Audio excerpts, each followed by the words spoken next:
नमस्कार दोस्तों, मैं हूं जया और मेरी चैनल मेरा पन्ना में आप सभी का हार्दिक स्वागत एवं अभिनंदन है। आज फिर मैं आपके समक्ष अपनी नई रचना के साथ प्रस्तुत हूं, जिसका शीर्षक है छवि की खट्टी मीठी जिंदगी। छवि अभी कपड़े ही बदल रही थी कि मेड की आवाज़ आई, दीदी बाबू रो रहा है। छवि ने तेजी से कपड़े बदले और घड़ी की ओर देखा तो 1:25 हो गए थे। जल्दी से हाथ मुंह धोकर छोटू को लिया और सुलाने चली गई। छोटू 11 महीने का ही है। उसे सुलाकर उससे बड़े 2.5 वर्ष के अंश को सुलाया, जो खाकर आ गया था। ये लगभग रोज का नियम था। छवि एक अध्यापिका थी और इंटर कॉलेज में पढ़ाती थी। उसके स्कूल की छुट्टी 12:30 पर होती थी और घर आते आते 1:20 हो जाता था। घर आने पर उसे पानी पूछने वाला भी कोई नहीं था। आते ही मेड दोनों बच्चे उसे सौंप कर खाकर सोने चली जाती। उसके घर में और कोई नहीं था। यह लगभग रोज का नियम था। छवि के बच्चे अभी छोटे थे और बच्चों में ज़्यादा अंतर नहीं था। इसी वजह से उसे छोटे बच्चे में मातृत्व अवकाश भी नहीं मिला था और इस शहर में ट्रांसफ़र होकर आए अभी 1 वर्ष नहीं हुआ था। छवि ने 2 मेड लगा रखी थी। एक खाना बनाती थी और घर में झाड़ू पोछा करती थी और यह दूसरी बच्चों की देखभाल के लिए साथ ही रहती थी। महीने में 3-4 दिनों के लिए अपने घर जाती थी। छवि सुबह 6:40 पर ही कॉलेज के लिए निकल जाती थी। ऐसे में उसे सुबह 4:15 पर ही उठना पड़ता था। छोटे रमन के साथ उसे कई बार रात भर जागना पड़ता था। फिर भी वह सुबह उठकर बच्चों की सारी तैयारी, बॉटल धोना, पानी उबालना, दूध उबालना, चाय बनाना और घर के बहुत सारे काम करके स्कूल जाती थी।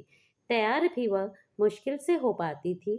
कभी कभी तो बाल झाड़ने का मौका भी नहीं मिलता था। नहीं तो देर होने पर स्कूल की ऑटो छूट जाती थी। स्कूल में भी सीनियर अध्यापिका होने की वजह से उस पर बहुत सारी जिम्मेदारियां थीं और उसने कभी ना कहना नहीं सीखा था, इसलिए वह सारे कामों को खुशी से करती थी। लेकिन इन सब के बीच ना कभी उसे आराम मिलता था और न ही अपने लिए वक्त।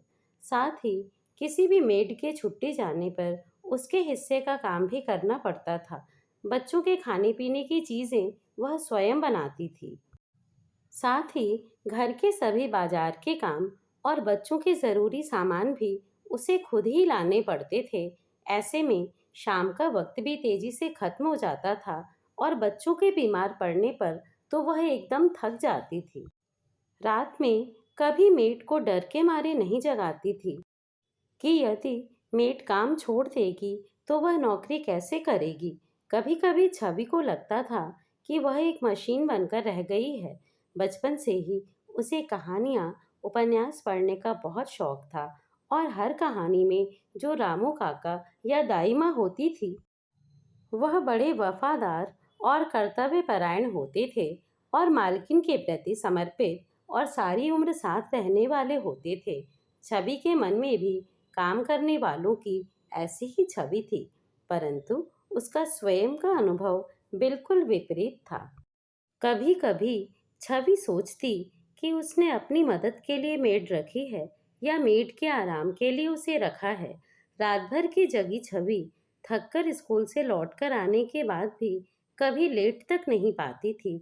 जैसे ही वह बच्चों को सुलाकर पानी पीकर घर समेटती, छोटा बच्चा उठ जाता और उसे दूध देती, तब तक अंश भी उठ जाता और फिर शाम के काम का समय हो जाता और वफादार रामू काका व दाई माँ की छवि उसके मन मस्तिष्क में दिन प्रतिदिन धुंधली होती जाती, क्योंकि प्रत्यक्ष में उसका अनुभव उसे नया पाठ पढ़ा रहा था। आज के दौर में अब मॉडर्न मेड मालिक के घर में केवल अपने सुख, अपनी ज़रूरतें पूरी करने के लिए रहती हैं। मध्यम वर्गीय एकल परिवारों की ज़्यादातर कामकाजी महिलाओं की यही कहानी है।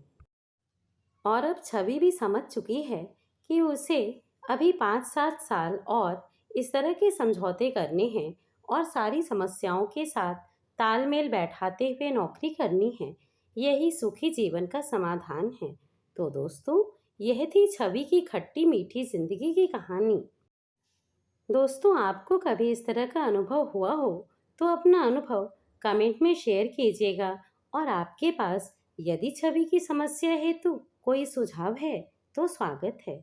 हम फिर मिलते हैं एक नई रचना के साथ। धन्यवाद। नमस्कार।